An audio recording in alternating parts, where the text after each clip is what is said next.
Welcome to this official explainer. I am so absolutely thrilled to be your guide today as you kick off your brand new onboarding journey.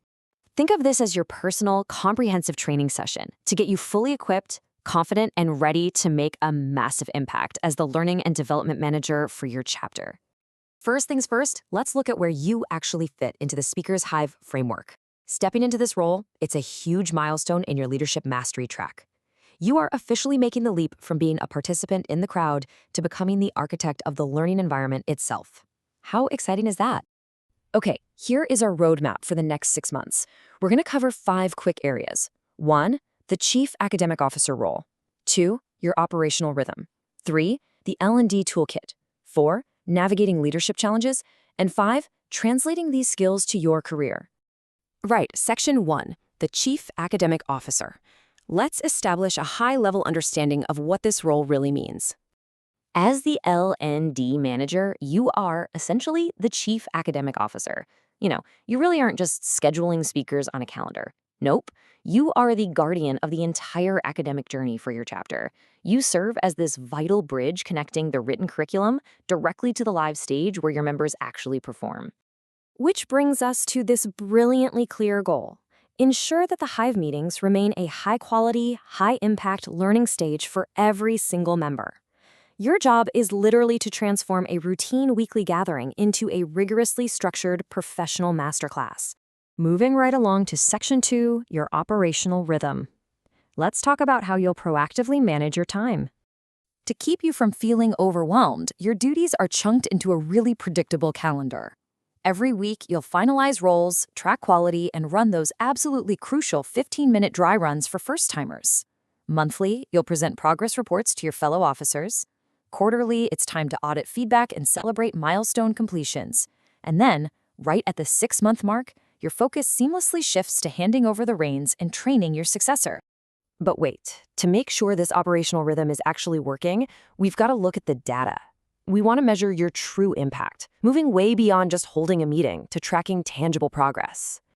You're going to measure your success using 2 main key performance indicators.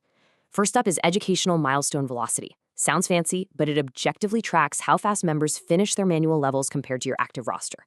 Second is the meeting quality index. This is a 0 to 5 scale rated weekly by the participants themselves, so you get a real-time pulse on how your masterclasses are genuinely landing with the audience. Okay, Section 3, the L&D toolkit. Let's get you properly equipped. Listen, you absolutely do not have to reinvent the wheel here. Your operational cockpit is made up of 4 main tech assets. You have the master roster to track speakers, the dry run checklist so you hit all the right coaching points with newbies, the meeting agenda template to keep things professionally consistent, and the educational repository for instant access to project guidelines. These ensure you stay way ahead of the curve.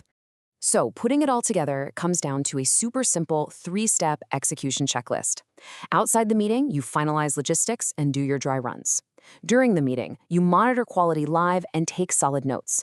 And finally, after the meeting, you log speech credits and start filling roles for the next session. It's just a continuous, really smooth cycle.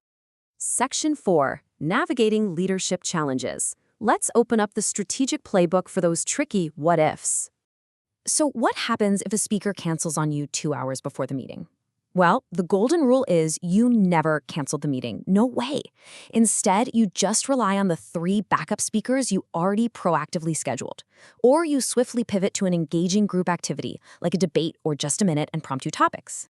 Or consider a nervous first-timer having a near panic attack right before their speech. I mean, we've literally all been there, right? This is exactly where your instructional coaching muscle kicks in. Remind them that the Hive is a completely safe laboratory for failure. You can lower the pressure by letting them speak from their seat or just reducing their time limit. Basically, do whatever it takes to keep them from giving up. And of course, in today's digital world, technical glitches or unexpected internet outages are for sure going to happen. To maintain professional continuity through all that chaos, you must proactively gather the scripts of all critical role players beforehand. That way, if your master of ceremonies suddenly drops offline, you're ready to step in at a moment's notice without missing a single beat. Finally, Section 5, translating skills to career. Let's talk about the what's in it for me factor. By taking on this role and managing the Hive's educational journey, you are actively developing 5 absolutely massive core competencies. We're talking program management, instructional coaching, operational quality control, complex resource scheduling, and stakeholder collaboration. These are skills that are highly, highly sought after in the corporate world. Just think about the direct, real-world translation here. You are literally practicing the exact quality assurance and talent development skills required to manage high-performing teams in any professional setting. It is essentially an unbelievable high-value internship for your resume. So, you now have the playbook, the schedule, the tools, and the mindset to transform everyday meetings into unforgettable masterclasses. The only real question left is this: how will you shape your Hive's legacy? Take these tools, really lean into your new executive presence, and start building an incredible learning experience for your members today. You've absolutely got this.